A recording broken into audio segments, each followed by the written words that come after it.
Welcome back from the bye into another episode of Jets Class. Hopefully you guys got a chance to watch some football over the weekend that put a smile on your face instead of a frown. Scouted some players from other teams who could join the Jets in free agency. Watch some college football on Saturday to start to piece together your big board. Hell, the Jets are looking for a general manager after firing Joe Douglas. Could that person be you? This is, like I said, absolutely jam-packed episode of Jets Class. A special guest is going to join the show that you're going to want to stick around for. We also have a Wicked-themed version of 4 Downs to celebrate that movie coming out. We're going to start to piece together as well how the Jets can finally turn this thing around, and it starts right now with the takeoff.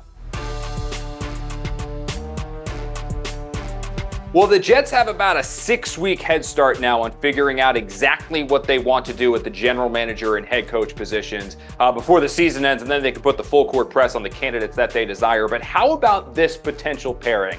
They go out there and they get Pete Carroll out of retirement and make him this team's head coach, and then they add Nolan Teasley, who is currently the assistant general manager of the Seattle Seahawks.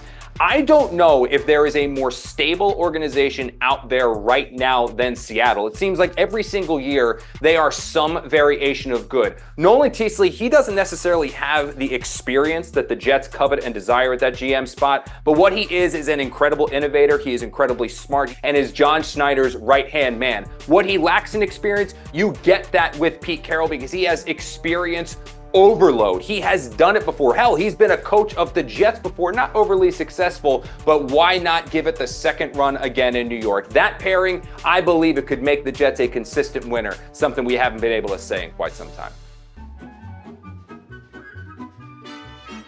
It is time now for 4 Downs, and it is presented by Monmouth University. Explore further at monmouth.edu/amplify. We're changing it up a little bit here for this version of 4 Downs. We're making it a Wicked version. That's right. The movie is out. It is a very big deal. So this is a Wicked-themed version of 4 Downs. 4 topics on the Jets, but those topics are tied to songs within the movie. Let's start it right now with First Down.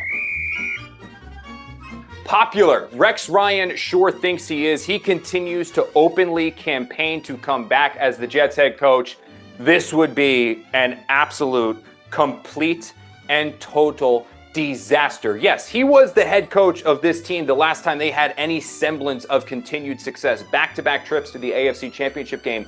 But do you remember what happened every single year since? The Jets never made the playoffs. The Jets never had a winning record. They were one of the most discombobulated, undisciplined disasters across the league. And yes, the Jets ended up changing general managers during Rex's tenure. They went from Tannenbaum to Idzik, but he still had a hand in some of those evaluations. He still played a role in the players that the Jets drafted, so many of them turning out to be busts. And oh, by the way, when he left the Jets, he didn't exactly have immense success in Buffalo. In fact, they ran him out of town after 2 years. Rex Ryan is a tremendous on-air personality for ESPN. He knows how to toot his own horn. He knows how to play the right towns. He knows how to make himself seem like the perfect man for the job, but he is not. The Jets need someone new, not Rex Ryan.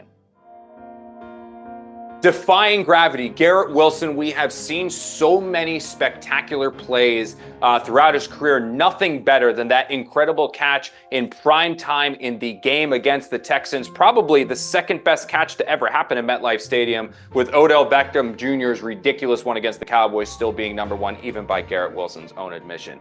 That catch, though, and what Garrett Wilson is capable of, it should prove promising and signs for the future why this Jets offense is in such a better position now, even during this rebuild, than ever before. But the one thing the Jets need to do, how about you give Garrett Wilson some chances to defy gravity a little bit more? Take those throws down the field, give him the 50-50 opportunities, and let him make the spectacular look ordinary. What is this feeling? I am genuine in what I'm about to say. I do feel for Jet fans, because this season was supposed to be what those 13 years of heartache rewarded you for. You dealt with all that to enjoy this moment. You had the reworked offensive line, you had the MVP quarterback, you had the playmakers on offense, the ferocious defense, and for it to fall apart in such ridiculously inglorious fashion, it's a tough pill to swallow. And look, you see organizations and fan bases that have been just ridiculed and torn apart over the years, finally experienced success. You had the Cleveland Browns a couple years ago, but the Detroit Lion fan base is enjoying now.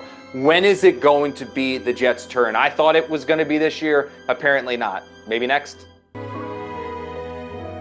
For good. You want some reasons for hope, and we've talked about this before. I genuinely believe that the Jets organization and roster right now is in its best position for a rebuild than years past. This isn't like the team that John Idzik inherited, which was littered with bad contracts that need to be torn down and vacant of any playmakers. This wasn't like the Mike McCagnon rebuild in 2015 or 17 or anything like what Joe Douglas inherited in 2019.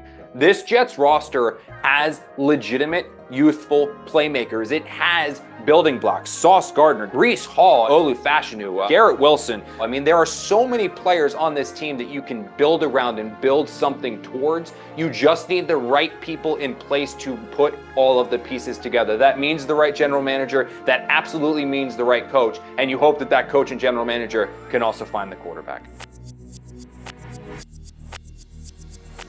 All right, welcome in to our new segment here. It is called Cutting Class. I'm going to be completely honest with you. I have absolutely nothing left to say about the New York Jets. So let's switch it up. Let's talk about the Knicks. Welcome to Knicks Class. The NBA Cup is in full swing. The new players are really starting to find their roles. Well, speaking of the Knicks, it's SNY NBA insider Ian Begley. What's up, dude? How you doing, man? Connor, what are you doing? What's going on? I'm covering the Knicks, baby. What? First of all, you used to stick to the Jets. What makes you think you're even qualified to cover the NBA? Well, let's see. I don't know. I mean, I've seen a basketball before. I used to be able to dribble between my legs. I went to a Knicks game last year. They lost. I think they've actually never won with me in attendance. But hey, I know basketball. Look, man, you're comfortable in the North Jersey, Central Jersey market. I don't know if you're cut out for the Big Apple yet. Look, also the workload, right? 17 games for you. You're basically working office hours, 9 to 5. For us, 82 games gets crazy around the trade deadline. And so I don't know, are you cut out for it? That's a lot more games. But hey, Marriott points, right? Like Marriott points, frequent flyer miles. I'm in, baby. I'm in. Yeah, I don't think so, man. Stick to the coaching search. Stick to the GM search. Dude, but I tweeted at you the other night. I asked if I could be your intern. You said yes. Wait a second. Oh, I thought that was Connor Rogers. I didn't know that was you. But all right, it wasn't Rogers. That's my fault. So why don't we talk about this a little bit? What skill sets can you bring to this job? Well, I'm very used to covering teams that lose, so that's definitely one. But the most important question, are you gonna get my coffee? Oh yeah, dude, 100%, no doubt. Yeah, absolutely, I'm great at that. All right, but what about my order? What are you bringing to the table? Oh, you know what I just had that was really good? It was a Starbucks the other day. It was a sugar cookie latte. I think I'll get you one of them. That sounds disgusting. What content have you seen on SNY's digital platforms that has inspired you, that has caused you to come and want this job? I'll be honest with you, Ian. I think that I have a lot of interests outside of this job, and the one that has helped me be a better husband, one that has helped me be a better father to my daughter, has been the putback with Ian Begley. I like that answer. All right, you're hired. We're gonna get the paperwork going, but before we get officially started, can you go grab me that coffee? I'll take a large, hot, half and half. Okay, got it. Yeah. Did you write that down? No. You're fired. All right, so let's talk GM candidates.